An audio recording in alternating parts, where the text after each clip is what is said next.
आज हम बात करेंगे हाई परफॉर्मेंस लिक्विड क्रोमेटोग्राफी की। हाई परफॉर्मेंस लिक्विड क्रोमेटोग्राफी के ऐसी क्रोमेटोग्राफी की जिसमें हाई परफॉर्मेंस क्रोमेटोग्राफी, ये अलग टॉपिक है। हाई परफॉर्मेंस लिक्विड क्रोमेटोग्राफी की बात करने जा रहा हूँ मैं। इसको हम हाई प्रेशर लिक्विड क्रोमेटोग्राफी भी कहते हैं। हाई प्रेशर लिक्विड क्रोमेटोग्राफी भी कहते हैं। और ये ऐसी क्रोमेटोग्राफी है कि जिसकी इंपॉर्टेंस हमारी लैब के अंदर बहुत ही ज़्यादा है। ज़्यादातर यही क्रोमेटोग्राफी ही यूज़ हो रही होती है हमारे लैब्स के अंदर। इसका जो उनसा ऑपरेटर्स होता है हाई परफॉर्मेंस लिक्विड क्रोमेटोग्राफी का, हाई परफॉर्मेंस लिक्विड क्रोमेटोग्राफी का जो उनसा ऑपरेटर्स होता है ये बहुत ही ज़्यादा सेलिंग ऑपरेटर्स होता है। यानी कि इसी ऑपरेटर्स को बेचकर बहुत सी कंपनियां बिलियंस ऑफ डॉलर्स कमा रही हैं। यानी कि बहुत ही ज़्यादा सेलिंग ऑपरेटर्स होता है ये high performance liquid chromatography. High performance liquid chromatography का जो उनसा ऑपरेटर्स होता है ये बहुत ही ज़्यादा सेलिंग ऑपरेटर्स होता है। इसी ऑपरेटर्स को बेचकर बहुत सी कंपनीज बिलियंस ऑफ डॉलर्स कमा रही हैं। ठीक है ना। अब उसके बाद the analytical technique in which components of mixture are separated by using high pressure, वही है कि इसमें ऐसी एनालिटिकल टेक्निक है जिसमें मिक्सचर के कंपोनेंट्स को सेपरेट किया जाता है in the presence of high pressure is called high pressure liquid chromatography, या फिर आप कह सकते हो high performance liquid chromatography. The analytical technique in which components of mixture are separated by using high pressure is called high pressure liquid chromatography। इसमें क्या होता है, ये मिक्सचर है, ठीक है ना। ये मिक्सचर है कि जिसके अंदर तीन कंपोनेंट्स एग्जिस्ट कर रहे हैं ए बी सी। इस मिक्सचर के अंदर तीन कंपोनेंट्स एग्जिस्ट कर रहे हैं ए बी और सी। इन तीनों के तीनों कंपोनेंट्स को हमने अलग अलग करना है by using high pressure liquid chromatography. इसमें हम मिक्सचर के कंपोनेंट्स को डिस्ट्रीब्यूट करते हैं in the presence of high pressure, ठीक है ना। इसको हम कहते हैं हाई परफॉर्मेंस लिक्विड क्रोमेटोग्राफी, ठीक है ना। ये बहुत ही ज़्यादा एफिशिएंट होता है, बहुत ही ज़्यादा यूज़फुल तरीका है, ये बहुत ही ज़्यादा यूज़फुल होने वाला तरीका यही है। ऐसी ये वाली क्रोमेटोग्राफी बहुत ही ज़्यादा यूज़फुल है, ठीक है ना, समझ आ गई है। ये बहुत ही ज़्यादा यूज़फुल टेक्निक है ये वाली, इसलिए इसका जो उनसा ऑपरेटर्स बेचकर बहुत सी कंपनीज बिलियंस ऑफ डॉलर्स भी कमा रही हैं। The stationary phase used in this chromatography is used again and again. इसमें क्या होता है, इसमें stationary phase used in this chromatography, इसमें जो उनसा क्रोमेटोग्राफी करते दौरान जो उनसा स्टेशनरी फेज हम यूज़ कर रहे होते हैं, इसमें हम कॉलम के अंदर जो उनसा स्टेशनरी फेज यूज़ कर रहे होते हैं वो स्टेशनरी फेज को हम एक क्रोमेटोग्राफी करने के बाद भी दूसरी क्रोमेटोग्राफी करने के लिए इस्तेमाल कर सकते हैं। हमने स्टेशनरी फेज को हाई परफॉर्मेंस लिक्विड क्रोमेटोग्राफी में जो उनसे स्टेशनरी फेज यूज़ हो रहा होता है ना, इसको हम बार बार यूज़ करवा सकते हैं। जब भी हमें ज़रूरत पड़ेगी स्टेशनरी फेज की, हमने एक क्रोमेटोग्राफी कर लिया हाई प्रेशर की, अब हम दूसरी करने जा रहे हैं तो दूसरी क्रोमेटोग्राफी करने के लिए भी हाई प्रेशर की हम वही वाला स्टेशनरी फेज जो उनसे पहली वाली में यूज़ किया था उसी को दोबारा यूज़ कर सकते हैं। यानी कि बहुत ज़्यादा मर्तबा हमने स्टेशनरी फेज को यूज़ कर सकते हैं हाई प्रेशर लिक्विड क्रोमेटोग्राफी में, ठीक है ना। हैव हाई रेजोल्यूशन, इसकी रेजोल्यूशन क्या होती है, हाई होती है। यानी कि ये क्या करता है, ये मिक्सचर के डिफरेंट कंपोनेंट्स को डिस्ट्रीब्यूट करवा सकता है कॉलम के अंदर, इसकी हाई रेजोल्यूशन होती है। यानी कि बहुत ही हाई रेजोल्यूशन का मालिक होता है। मिक्सचर के जो उनसे डिफरेंट कंपोनेंट्स होते हैं उनको बहुत ही आसानी से डिस्ट्रीब्यूट करवा सकता है कॉलम के अंदर। यानी कि इसकी रेजोल्यूशन पावर बहुत ही ज़्यादा हाई होती है। मिक्सचर के कंपोनेंट्स को डिस्ट्रीब्यूट करवाने की सलाहियत कॉलम के अंदर बहुत ही ज़्यादा होती है इस क्रोमेटोग्राफी की, ठीक है। फिर उसके बाद हैज़ हाई प्रेशर अप्लाई, इसमें हम प्रेशर भी बहुत ज़्यादा हाई किस्म का अप्लाई करके रखते हैं, ठीक है ना।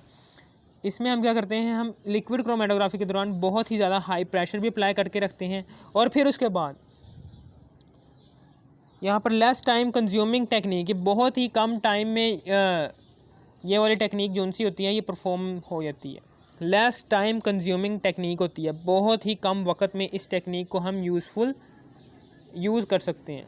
लेस टाइम कंज्यूमिंग टेक्निक होती है ये smaller sized stationary phase use, इसमें हम स्टेशनरी फेज़ का जो साइज़ होता है वो कम ही रखते हैं, क्योंकि अगर लार्जर साइज़ होगा ना स्टेशनरी फेज़ का, यानी कि बजरी वगैरह ये वो रहा पर स्टेशनरी फेज़ हमने ऐसा ले लिया है कि जिसके पार्टिकल्स का साइज़ बहुत ही ज़्यादा है, यानी कि बहुत ही बड़ा है, तो इससे क्या होगा, यानी कि फॉर एग्ज़ाम्पल ये देखें, ये है कॉलम है फॉर एग्ज़ाम्पल, यहाँ पर हमने स्टेशनरी फेज़ ले लिया ये वाला, इतने बड़े बड़े मॉलिक्यूल्स ले लिए हैं स्टेशनरी फेज़ के। इससे क्या होगा, इससे ये खाली जगह यहाँ पर ये देखें, ये खाली जगह बन गई है, ये वाली खाली जगह बन गई है, यहाँ से क्या होगा, मिक्सचर अपने कंपोनेंट्स को डिस्ट्रीब्यूट नहीं करवा सकते, यानी कि इन खाली जगहों में से मिक्सचर आसानी से नीचे की तरफ चला जाएगा और मिक्सचर के कंपोनेंट्स इन खाली जगहों में से डिस्ट्रीब्यूट नहीं हो सकेंगे और हमारी क्रोमेटोग्राफी हो जाएगी डिस्टर्ब। इसलिए हमने स्टेशनरी फेज़ ऐसा लेना है कि जिसके मॉलिक्यूल्स का साइज़ छोटा हो, यानी कि स्टेशनरी फेज़ हमने ऐसा लेना है कि जिसके मॉलिक्यूल्स का साइज़ क्या हो, छोटा हो, यानी कि ऐसा हो, छोटे मॉलिक्यूल्स लेने। छोटे मॉलिक्यूल्स क्या लेंगे तो फिर क्या होगा, इस लार्जर सरफेस एरिया हो जाएगा।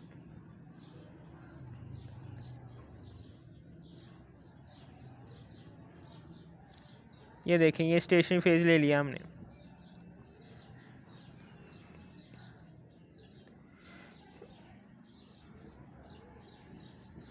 ये देखें, ये हमने छोटे मॉलिक्यूल्स ले लिए हैं स्टेशनरी फेज़ की। स्टेशनरी फेज़ के छोटे मॉलिक्यूल्स लेने से हमारा सरफेस एरिया बढ़ गया है। अब यहाँ पर ना तो खाली जगह बचेंगी, इससे हमारा क्या होगा, मिक्सचर के सारे कंपोनेंट्स आसानी से डिस्ट्रीब्यूट हो जाएंगे कॉलम के अंदर, अब हमें फ़ायदा होगा, ठीक है ना। हमने स्टेशनरी फेज़ जो सा लेना है उसके मॉलिक्यूल्स का साइज़ छोटा होना चाहिए, ताकि मॉलिक्यूल्स स्टेशनरी फेज़ का सरफेस एरिया बढ़ सके। जैसे ही सरफेस एरिया बढ़ेगा तो हाई पैकिंग, यानी कि कोई भी खाली जगह नहीं रहेगी, पैकिंग जो सी होगी वो बहुत ही हाई रहेगी, जिसकी वजह से मिक्सचर के कंपोनेंट्स आसानी से डिस्ट्रीब्यूट हो जाएंगे कॉलम के अंदर। फिर उसके बाद टाइप्स हैं। Partition chromatography. पार्टीशन क्रोमेटोग्राफी क्या होती है, इसमें स्टेशनरी फेज़ होता है लिक्विड, स्टेशनरी फेज़ भी लिक्विड होता है और मोबाइल फेज़ भी लिक्विड होता है। स्टेशनरी फेज़ भी लिक्विड होता है और मोबाइल फेज़ भी लिक्विड होता है। एडजॉर्प्शन क्रोमेटोग्राफी में क्या होता है, इसमें स्टेशनरी फेज़ सॉलिड होता है जबकि मोबाइल फेज़ लिक्विड होता है। इसमें स्टेशनरी फेज़ सॉलिड होता है जबकि मोबाइल फेज़ लिक्विड होता है, ठीक है ना। और इसकी दो मज़ीद इकसाम है। पहली किस्म है जी रिवर्स्ड फेज़ क्रोमेटोग्राफी, दूसरी किस्म है जी normal phase chromatography. Adsorption chromatography की दो इकसाम है, नॉर्मल फेज़ क्रोमेटोग्राफी और एडजॉर्प्शन फेज़ क्रोमेटोग्राफी और reversed phase chromatography. Normal phase chromatography में क्या होता है, ये इसमें भी वही है, स्टेशनरी फेज़ सॉलिड होता है और रिवर्स्ड स्टेशनरी फेज़ सॉलिड होता है और मोबाइल फेज़ लिक्विड होता है। और इसमें रिवर्स्ड फेज़ में क्या होता है, नॉर्मल फेज़ में मैं ये बात बता दूं कि यहाँ पर जो सा मोबाइल फेज़ होगा और स्टेशनरी फेज़ होगा, ये पोलर होगा और ये नॉन पोलर होगा।